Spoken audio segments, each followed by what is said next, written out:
don't you want to make a big bodacious introduction? You didn't wear that jacket for nothing. Right? Okay, first, I didn't wear the jacket for nothing. I wore it for $19.50. If you think I'm kidding, I'll show you the receipt. Everybody, I'm sure you're aware, we have two great guests of honor, but Mr. Jim Cummings, he's probably, I think the nickname for you is Mr. Disney Afternoon, among other things. But There's a few other nicknames. Few other nicknames, but that's a good one. North is one of our assistant directors here. He's going to be helping to field questions for Mr. Cummings. So, do all of you have questions or things you'd like to hear and answer? Okay, so North is going to go ahead and help Jim out. So, do you have anything you'd like to say to all these fine folks? Yes. Has anybody got a bottled water? Just kidding. No, I'm kidding. But anyway, hi. I'll say hi and things like that. So thanks for inviting me out to play. And meanwhile, here's North, apparently. Yeah, well, I have some questions here too, because I'm sure the audience didn't think of. Oh, you do have some questions? They do. Any questions? Yeah. Okay. Okay. Let's start with. Well, actually, let's start with you. Let's do. Would you like to just maybe give us 5 minutes and tell us a Sure. little bit about? I'm sure these people want to know maybe a little bit about voice acting, how you found it, how they could find it one day. Yeah, okay, sure. Yeah, well, I started out as a child, like Bill Cosby, and I used to listen to all Bill Cosby's and Smothers Brothers comedy albums and crazy things like that. And for me, I was always the kid in the back of the room, you know, doing dolphin noises. We don't have dolphins here at St. Columba, Mr. Cummings. And she was right. And so I got kind of kicked out of class a lot, and I guess apparently I did okay in the hallway.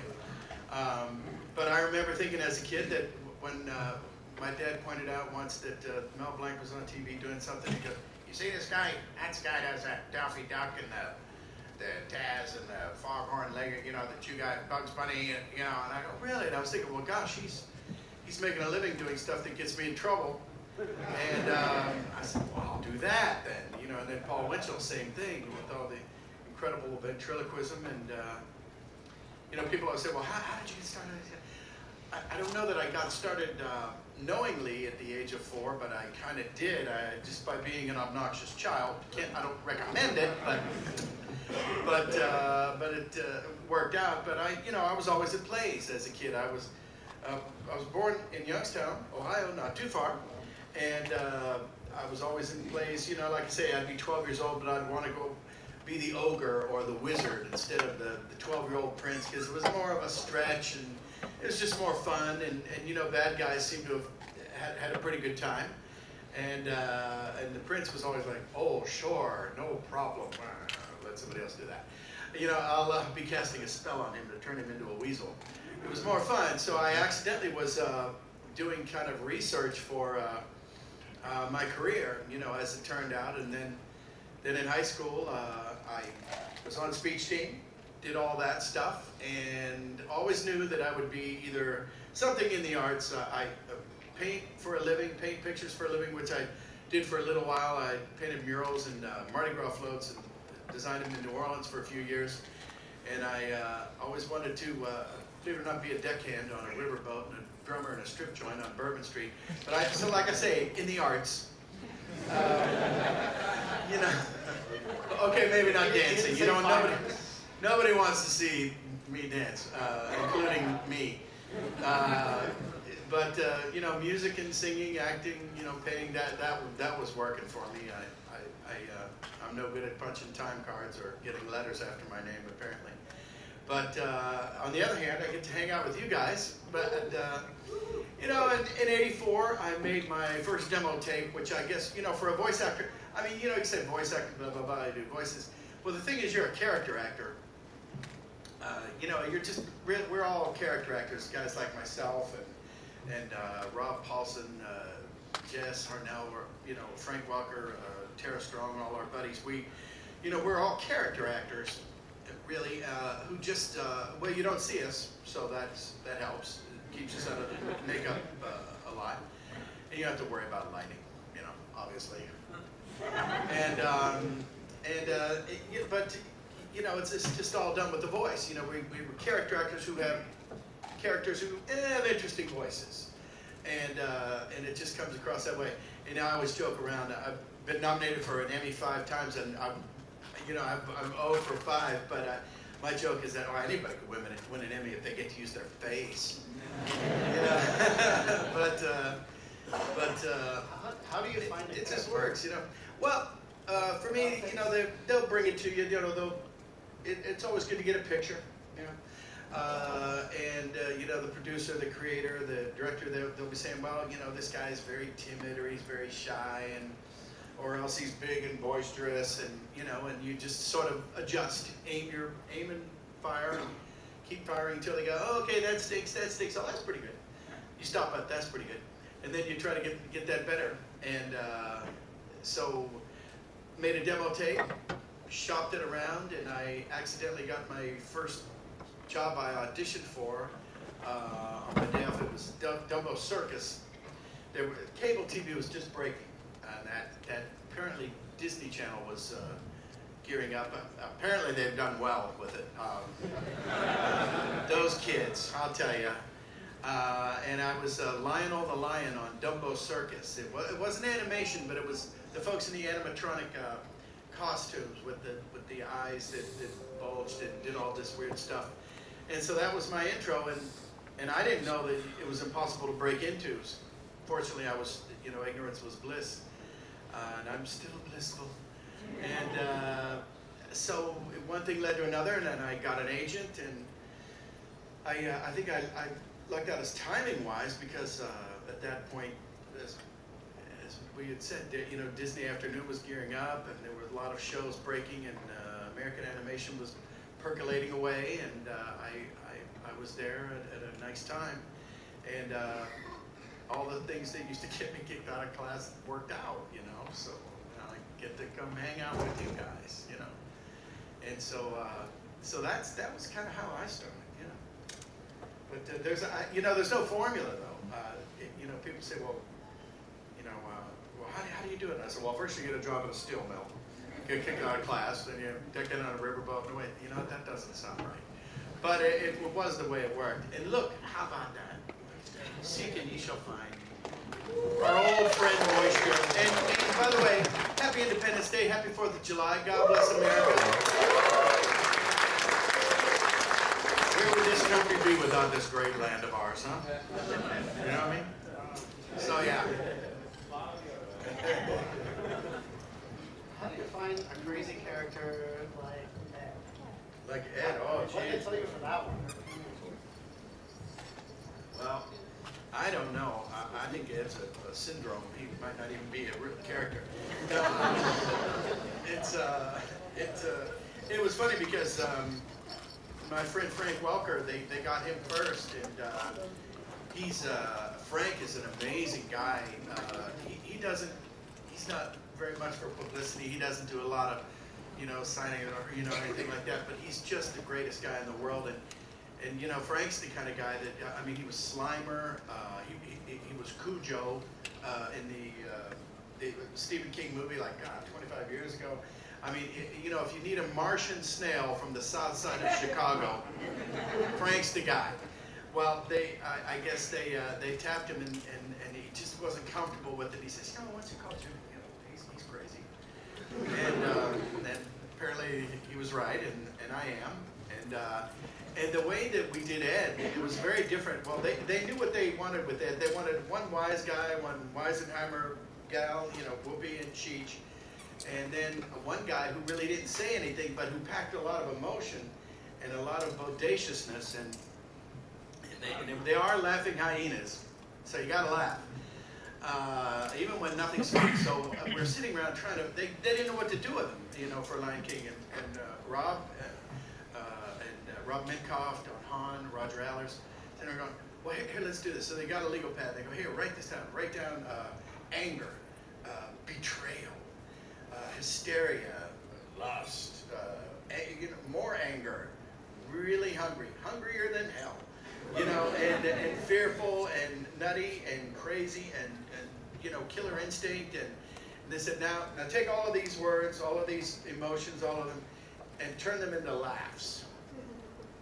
Oh, okay. Next. But I just went down the line, and we kind of did. Well, I did other things for the movie, but just as far as Ed goes, gosh, I think I was Ed for 45 minutes tops. You know, I sang the song "Be Prepared," and then well, since we're on Lion King, this is kind of a fun story.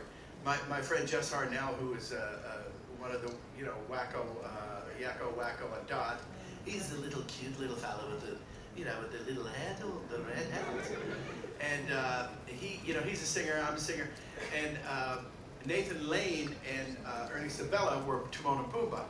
And I guess they're not singers or musicians per se, so they said, well, let's just get Jim and Jess in, and Jess could be Timon and Jim could be Pumbaa, and we'll get them to sing a song that they wrote called Hakuna Matata.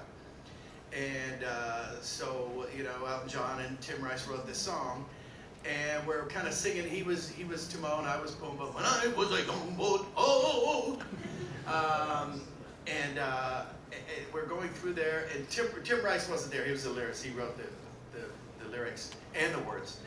And so they were going, geez, I don't know. It's kind of like, this is weird because it's kind of like we're going, well, when I was a kid, it was tough, and you know, it's like, I'm sure everybody's dad. Well, when I had to go to school, I had to walk uphill in 10 feet of snow both ways. You know, and I said, kids hate that. But on the other hand, he is a warthog, and he passes gas a lot, apparently. I don't know if you guys noticed that. Remember that from the movie? So I said, oh, wait, I gotta learn. So I Touretted out the fart verse, is what I'm getting at, in Hakuna Matata. Oh, the shame of the name, and I thought of changing my name, and I got downhearted every time that but not in front of the kids, sorry. Hakuna Matata, sing it with me. So I classed up the movie with a fart joke. And thank you. Yeah, and then I accidentally did it again on purpose in Princess and the Frog while we're on. I was Ray, I was trying to screw in his light bulb. He accidentally lost a little air pressure. Excuse me. And jeez, did that answer the question? No. No. What's he talking about? And we didn't even ask that. Anyway, so yeah. Hi. Nice ears, by the way. Thanks. What kind of ears are those? Isn't that little, is that the bat? I'm a bat, yeah. Yes. Wow, good ears. Thank you. And I bet that's the bat that can hear really well. The hunters can hear you. See? Because I really want to hear. Well, why don't we go ahead and take some Yes, direct please. questions. Hi. What's your favorite animal? Oh, gosh, probably eagle, dolphin, giraffe. We're having eagle, dolphin, or giraffe in the question. Yes? A bird of any kind. Seriously? Not a unicorn. That would be just All right. cray. I see a hand here. Yes, the answer is yes. Oh boy. Well, Taz is up there. It's what we were doing. We did like, 120 something, 11-minute Tasmania shows, and I would always ask him to do it on Friday afternoon, so I had the weekend to heal, you know. Well, Taz tired. You know. But there was one that was really, really terrible, and I'm gonna say this hoping that no one ever saw it. It was I think it wasn't really a sequel to Christine, the Stephen King movie, but it was a movie called The Mangler. Awful. And somebody, oh, you're shaking your head. I'm so sorry. And it was, you want to tell them about it? Because I can't. It just hurts. I'm kidding. It's my show. No, I'm kidding. No. But it was like an industrial strength press, wasn't it? Like a dry cleaning plant? It would suck in. Yeah, it would suck in people. I'm going, unplug it. Movie's over. It wasn't Christine. Christine could drive after you. It was a 57 Chevy, wasn't it, right? It could drive after you, chase you down the alley and kill you. This thing is a big, giant industrial pressing plant from the Industrial Revolution, and it was like in a dry cleaning factory. It was called the Mangler. Anyway, long story short, really short, it was called the Mangler, and they wanted, and it was Tobe Hooper, who was kind of a cool dude, made a lot of the Texas Chainsaw Massacre and a bunch of kind of cool horror films. Not this one. And it was a layered sound. They wanted some sound, but the thing didn't have any mouth, so it had to be like drones, and it was, and then another one, and then they mixed them together and then did them backwards, and it was like, oh man, sounds like, you know, the digestion system of a Tyrannosaurus or something. And that was the worst and the hardest and the least rewarding.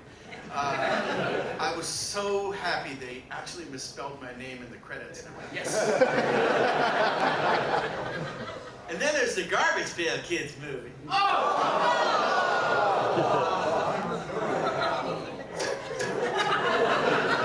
But other than that, how'd you like the show, Mrs. Lincoln? So yeah, there you go. Yes, sir. Any particular reason why you had Dr. Robotic speak as if he was having an orgasm? Well, he was. All the time. That was easy. Yes. Okay, now. Thanks for picking up on that. Okay, He was really paying attention. Okay, I gotta ask. This Garbage Pail Kids, why? I mean, I didn't make it. They paid me to be there. I made them pay me. I know, but wasn't there any point that when you just saw it, you was like, I don't want to be part of I it. think the sewage pail kids were busy that day. I don't know. Yeah. You know, God willing, there will be no sequel. Yes. Yes, somewhere up there with ears. Yeah. Go ahead. How you doing, Jim? Hey! My question is, have you ever been approached by Sega to take up the mantle of Robotnik once again? And if the answer is no, if they did, would you do it? No, and sure. Yeah, you know. I think there was another show that they had in, Canada had one and we had one, you know, the United States. And I think theirs was a little more toony, or if that makes sense, a little more splat and run. Yeah. But sure, yeah, Robotnik's kind of cool. I dug him. You know, he was fun to do. You know, the idea that, you know, he'd always go, when you have prisoners, oh, that's good. Because he just, you could tell he was the kind of guy that would sit around for fun, just, let's just get rid of this pesky wing, Mr. Butterfly. Oh, that's good. Not a nice man. Somebody get Jim a cigarette, please. Yeah, no, and I thought it was just fun to hear somebody else that much fun being that stupidly bad. Yes, yes, sir, right there with the hat. Yes. Or you. Okay, you have been in quite a lot of roles over the years, some of them occurring at the same time. You know, you're like one of those overused, you're one of those really... I am. I'm tired, too. I'm sorry, go ahead. You're just one of those really used voice actors like John DiMaggio and stuff. Why does it not drive you nuts? And how do you keep up with it? Wow, I don't know. Now I can't. Thanks. Now I'm going to probably sit here and think about it, and now I can't get out of bed tomorrow. Thanks.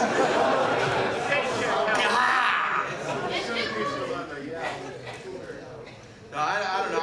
You just keep on going. It's fun. I mean, you know, I think if you like, you know, I tell my kids, my nephews, nieces, nephews, and you know, if you make a list of things that you like to do so much that you would do them all day long for free and then do them well enough to get paid, shut up and do it. And that's your career, you know. That's as close as you get to happiness in a career, you know, I would say. Yes, sir. Mr. Mustache there? Yes. Out of all of your Disney characters, I love Pete Rose. But what's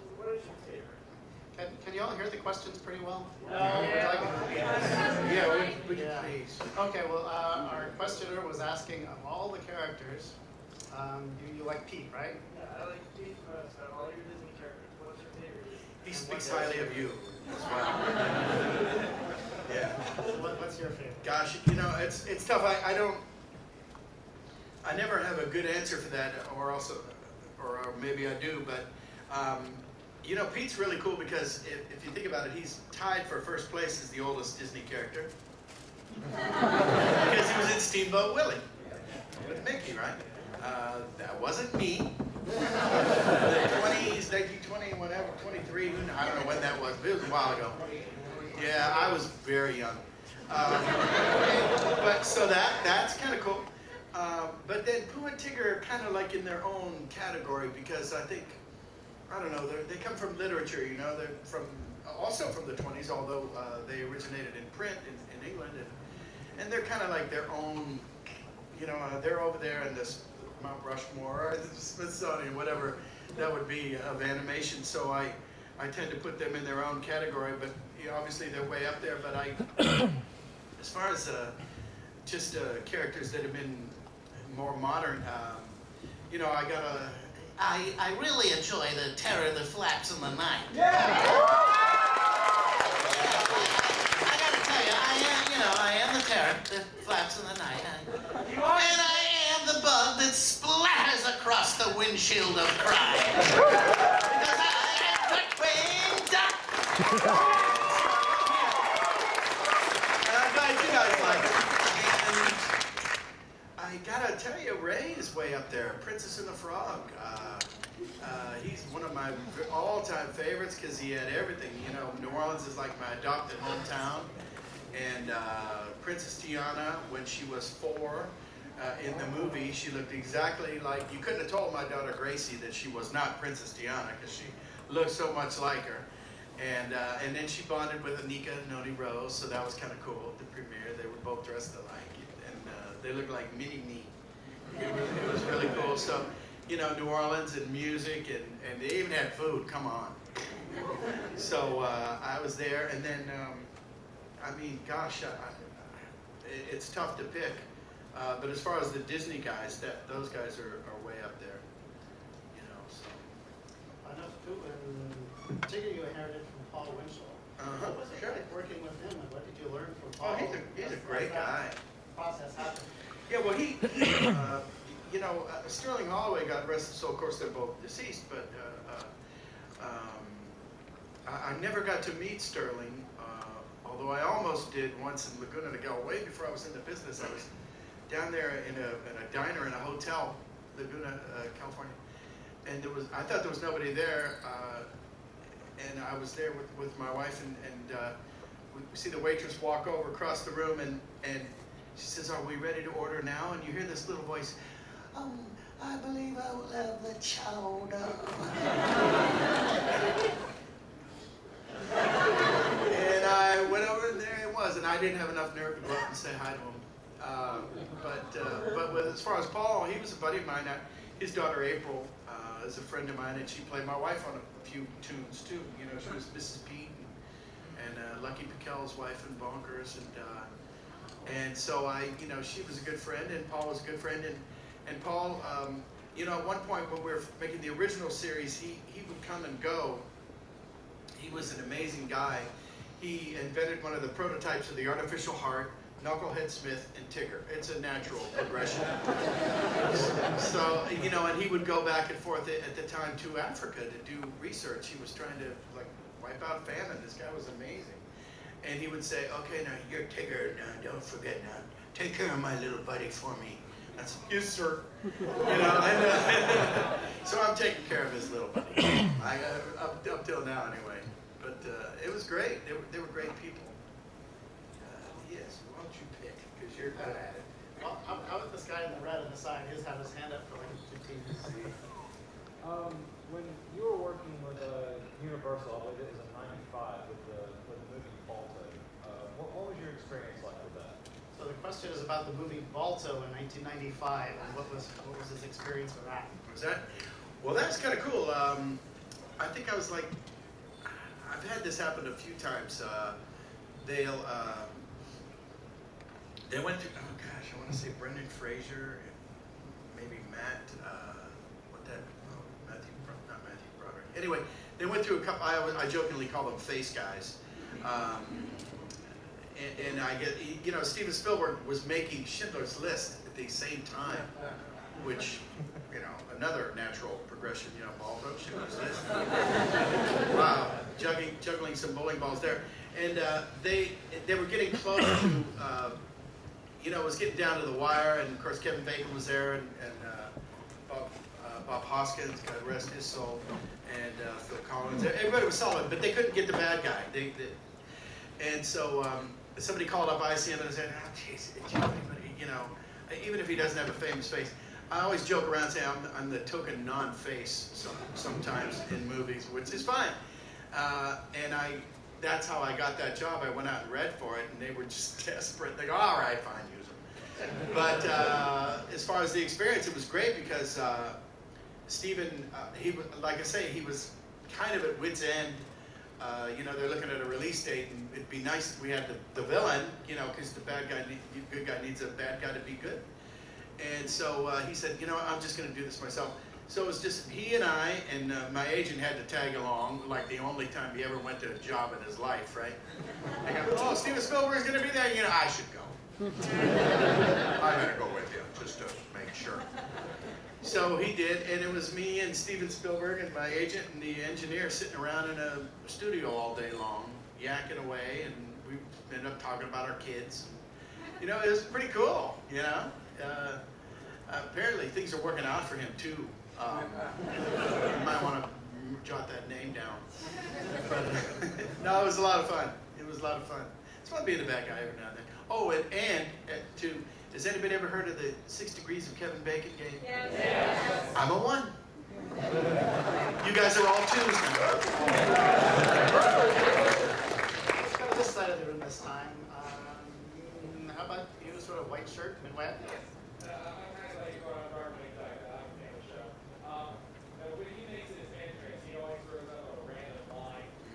Where do they usually come from?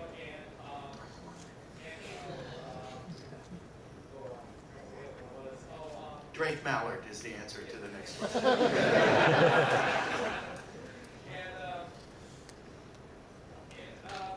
What was your favorite random line that he makes his entrance? Oh gosh. So the question's about Darkwing Duck and his crazy 2-liners to start the program. Yeah, the first and the last one would always be the same. I am the terror that flaps in the night, and then I am Darkwing Duck, and I would just make something up. I would dread it out on the spot every time. It was because they would write stuff and they go, it would be, "I am the terror that flaps in the night. Jim will probably make something up, so why bother to write it?" I am Darkwing Duck. So there you go. That's how that worked. Introduce the stick too. Let's go to the front row. Hi. What are a few of your favorite impressions? Favorite impression. Favorite impression? Boy, I don't know. I never think of myself as an impressionist too much, but I guess I am.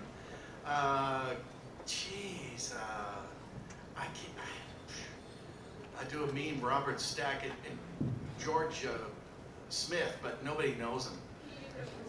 And yeah, Christopher Walken. Pooh, I've had this honey pot up my stuckus for 5 years, and your dad wants you to have it. I guess I do some impression. Give me somebody to do. I can't even think of anybody right now. See, I'm gonna. Okay, who? Uncle Kage. Who? The chairman. The chairman. Yeah, the man with the white lab coat. He's the chairman.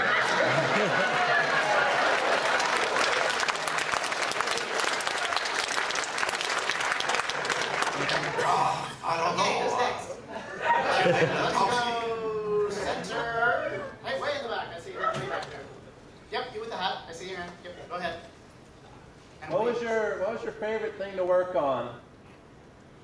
Well, speaking of What is your impressions, favorite thing to work on? if Mike Tyson were here, Well, actually, my favorite thing to work on is, like the left eye. Like, say, some fool up in the ring with me, yo, and it start to swell. I like to work on the left eye. Maybe Does anybody else like have you any can possibly questions? mean. oh, you mean like a job? My favorite thing to work on?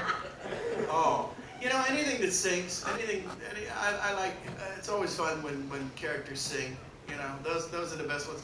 And really, anytime that they call me in and they're going, well, we don't quite know where we're going with this, but he's kind of this way, and he's kind of that, and I kind of, you know, do the dialogue and character development. So in that, I mean, not any one specific one, but all of them in general, you know. Anytime I can sing, it's fun, and anytime I can work on a character and develop it with the creators, that's fun. So whatever that is. Let's see. We haven't heard from the middle. We did the back. How about over here in this corner? Stripy zebra stripes there. That's zebra, right? Is it? Tiger. Tiger stripes. White tiger stripes. Oh, of course it's a tiger. Don't be ridiculous. What advice would you give to someone who's trying to get in Disney with the music department, with the voice department? I'm a vocalist. And I've always been told, like, I have a great singing voice for movies. What advice would you have to get into that? What Well, advice to get into? Jeez, what advice to get into? See, you know, make a demo, I would think, yeah. Yeah. Make a demo tape and make sure it's nice and short, you know. And then I would say you'd have to get it to, you know, it's going to be tough to do from here. You know, maybe New York, but definitely LA. I mean, if you're specific to Disney, it really has to be Los Angeles. Or a lot of people I know have done some amazing musical ventures, like at Disney World too. You know, some of the live shows, and yeah, oh, absolutely. And you know, just perfect those chops. Keep it up and bone up on your sight reading and hope somebody dies. That's the old joke. That's the old joke when it comes to sessions. So you keep bone up your sight reading and hope someone dies. But don't stop though. And then just keep going. And then go out there and shop that demo around. Take it around the studios. Pick places that, you know, read the credits. And say, where'd they record that? Okay. Send them a tape. Send them a, you know, an MP3 or DVD or something. Yeah. And break a lip. Okay, let's go to the that fuzzy guy with his paw in the air over there. Oh, everyone starts talking. Well, that narrowed it down, didn't it? Did you just unvolunteer? Yeah, you. Have there been any roles that you auditioned for that you haven't gotten that you later say, yeah, that would have been fun to do? Oh, was there a role that you didn't get but wanted? Probably. I can't think of anything right off the bat, but I mean, geez. You know, I remember being just in the business, and I was sick as a dog, and they were starting to do this show called Simpsons. I didn't get on the show. I was bummed for that. I mean, I don't, you know, entertain that I would have been one of them, but it would have been nice to know for sure. So I guess that qualifies, but I'm a pretty happy guy. Other than that.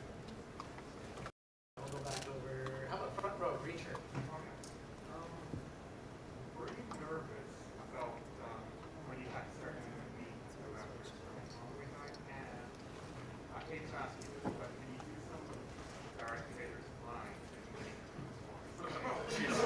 Well, yeah, I did that. I was thinking, no, I mean, I remember being surprised, and I remember thinking at the time that I wasn't all that good. I was very, very new in the business when they were casting for that, and I just didn't think it was going to happen. And I remember thinking, gosh, I don't think I sound anything like him. And it drove me nuts for a little while, and then I got a lot better, I think. I mean, I don't know, apparently I was okay at the beginning, but I got the job. But yeah, so yeah, I mean, the answer is yes, I was a little nervous, but you know, for whatever reason. But and what was the other part? I'm sorry. Oh yeah, oh jeez, yeah, that. Oh yeah, yeah, that was a lark. I've done that at a few conventions. You weren't on any mercy mission this time, princess. But you know, I was thinking the next time we do one of those, I was thinking Tigger as Bane. That's not bad, right?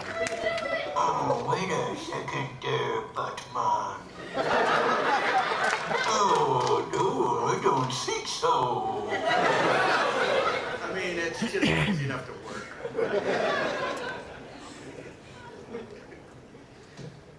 Tigger as Bane, yes. Who's your next victim? Who's our next victim? Let's see. I think I see a hand. Over here in the center. Yeah, you just did that. Yeah. Okay. During the filming of The Lion King, during the beat hair part, when Irons blew out his voice, what was it like in the studio when you had to take over, when you took over? So the question is, what was it like in the studio at Lion King when Jeremy Irons blew out his voice? And Yeah, I've read that too. I don't ever remember that happening. But no, he didn't. I think perhaps his publicist might have put that out. I think his voice was fine, but a very famous British guy who's like has "sir" in front of his name kind of leans over and says to me. He says, "You can hear every Marlboro Mr. Irons has ever smoked in his life. Now, will you sing it for us properly?" And so apparently I did. But it was fine. Jeremy wasn't there. I don't know. I don't even know if he sang it ever. You know, because but he was good at talking. He does all the talk. He never even says the words "be prepared" for whatever that's worth. You know, that I know that your powers of retention, that's all here. And I ended up looping several lines throughout the movie as well. What's one of my things?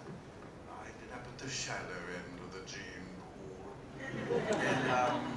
And quick aside on that one, when they were doing the read along for the Lion King read along, you know, the read along thing, I didn't get the job, and I thought it was hysterical because on the tape, as a reference, they had like 8 or 9 lines of Jeremy Irons speaking. 2 of them were me, because he moved back. He lives in England, and we recorded everything in Burbank, and he was here for the lion's share of the recording. See here? And then, but no, he was fine.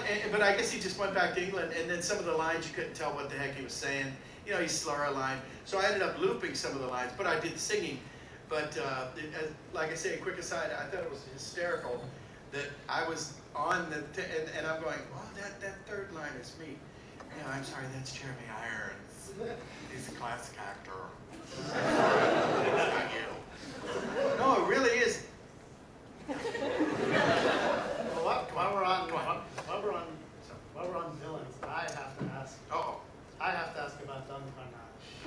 Oh yeah. Where did Don come from? I don't know. Well, the trick with Don Carnage was to give such a goofy accent that no country could get mad at me. So there's a little of the Russian in there, and maybe some from Cuba. And I don't know precisely where he's from, but I tell you this, if I was not already me, I would envy you because you get to meet me. That is how humble Don Carnage is. Yeah, he's a big overblown goof. And he was a lot of fun. Speaking of villains, yeah. Yes. How about standing in the back there? So for character creation, it's usually like the common thing of it's age, accent, defect, and pitch. How do you go about creating your characters, the characters you've actually developed over time? Oh gosh, well really you just kind of, it helps, you have to have a picture, that really helps. Because sometimes if a big gigantic guy, it's fun to give him a little teeny voice or the vice versa. And then you just kind of work with the writer and the director and the voice director and, if he's timid or meek, you incorporate all the personality traits into the voice, and then you just kind of mix and match and try to come up with something that if John Wayne and Katharine Hepburn had a kid, would that sound be? I don't know, but you just work with them, and like I say, you just kind of hit and miss, and you're firing. You have 2 or 3 ideas, and they've got 2 or 3 ideas, and they go, yeah, but could you be more talented or something? And then you try. But that's pretty much it. It's kind of trial and error, but you establish a few things in your head, you go in, and then throw them a curveball. I always like to say, when you're auditioning for something and the people aren't there, I give them kind of what they were thinking of. Maybe he's a Cockney guy who, blah, blah, blah. And then just for laughs, I'll throw in an Aussie, for sake of example. Just a dark horse candidate, something that they didn't think of, and well, that's different. Let's get that. But it's great to work with the writer or the producer, director. When they're there, that's the best. And picture always helps. All right, so we'll go back to this side again. I see. Was that a tail I saw waving? Okay. Let's hear your tail question. What was it like working with Don Bluth? What was it like working with Don Bluth? I never met him. You haven't met him? No, I never met him. And and it's funny because a customer in the video store I worked in knew him. I never did. I never knew him. I have met him once. Just for the record, since I started, but I think you might have been talking about when I started. There was a customer in the video store I worked in, came in, knew one of his guys that worked for him, and he said, "Oh, you made a demo? Oh, here, I'll send it." And he did. He sent it to him. But John Luden called me back from Don Bluth Studios at the time, and he wasn't doing any animation. He had Secret of NIMH and just tons of Disney, and All Dogs Go to Heaven, and then. But at the time, no, I had never met him, and it was great. He had somebody call back and said, "Well, yeah, we got your demo tape here. This guy sent it to us, and you don't suck, but we're not doing anything right now." And he just kind of held on to it, and he passed it along to someone who was, and that was the folks who did Dumbo Circus. So, but I understand it. Great guy. Don't know him well. Wow, lots of questions still. Let's go down second row on the right. Right here. Yep. All right. Generally, do you prefer acting for movies or acting for TV? They're both the same kind of. Gosh, as far as I'm concerned, I think I treat everything like it's the Super Bowl, So everything's a title fight. You're going for the crown every time out. So, for my money, I mean, it's fun to go back. You have a series where you're doing, it's steady, so that's fun. But it's also nice to do some work that it's going to make it up on the big screen, and you get to hang out on the red carpet. And my kids get a kick out of it. So I guess that's the biggest difference. With a movie, you're doing it, and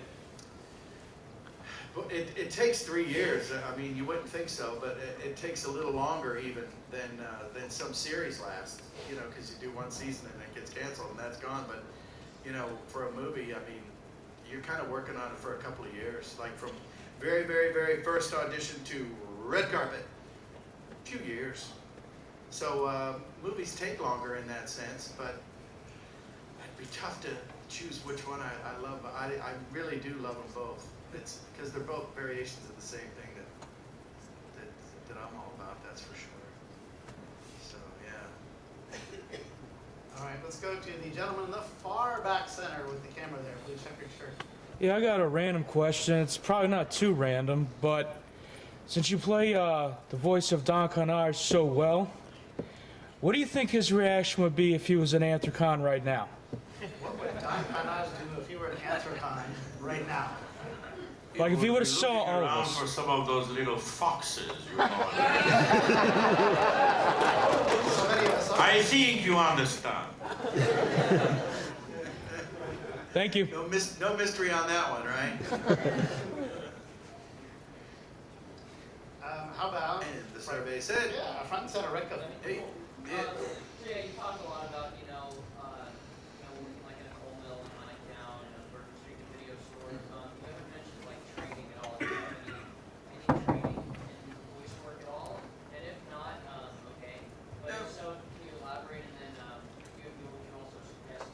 So the question is about training. Are you trained Yeah. to do voice work? Well, again, I didn't think of it as training, but I mean, being in, when I was, I jokingly say that I've been a professional musician since I was 13 because somebody paid me and 3 of my buddies $10 a piece to play. I played drums and sang at a dance at Our Lady of Mount Carmel Social Center.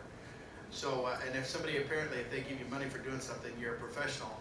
So I guess I was in training then, me and my $10.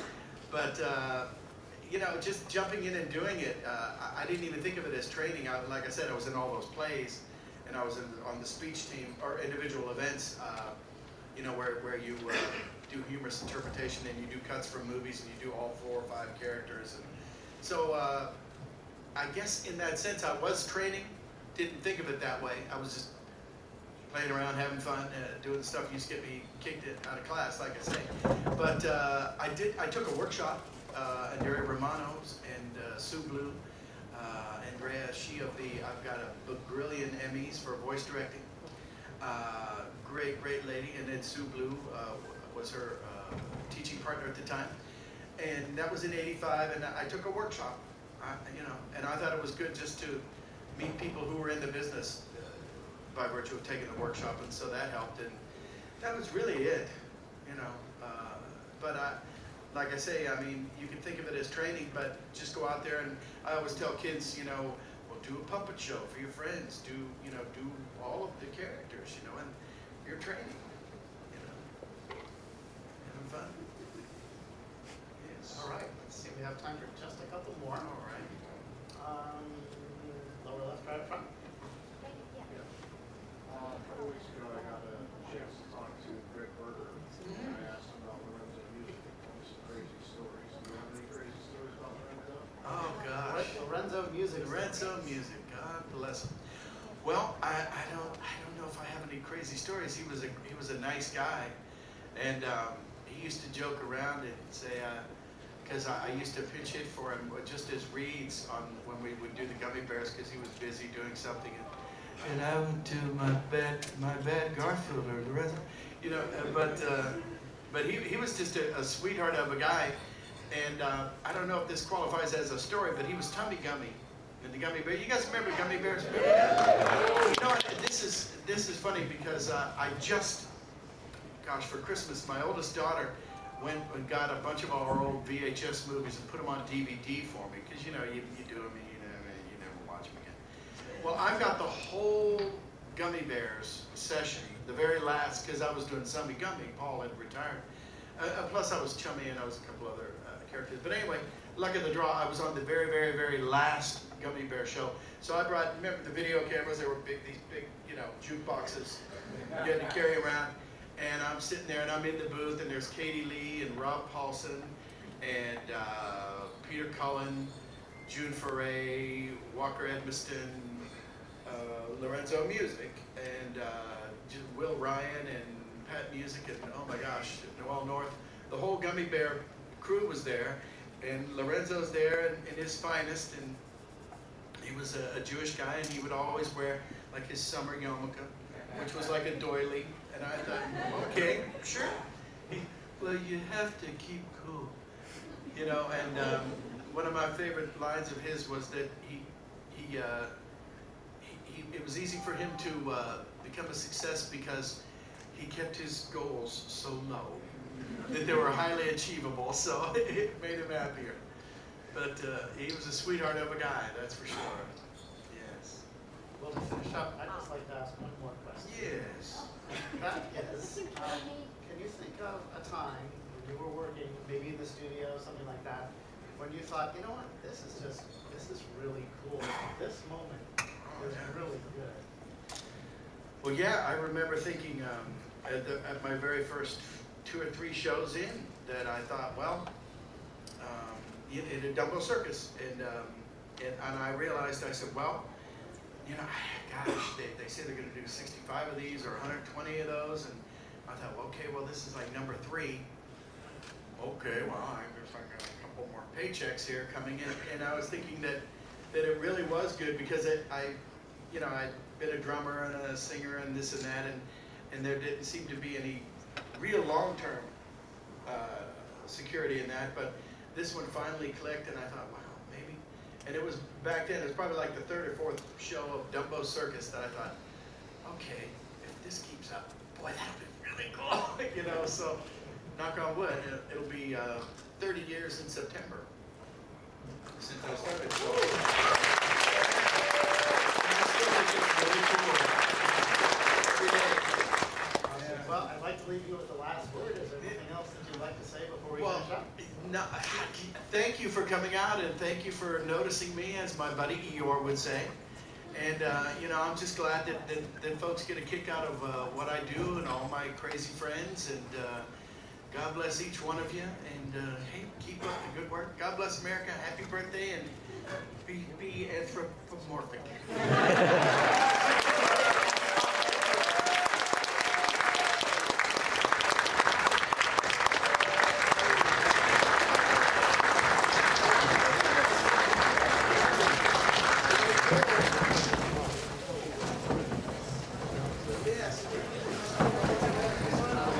Thanks, everybody. And I also want to point out that you will be able to see Jim a little later tonight at the Anthrocon Tonight show. That'll be at 8:30.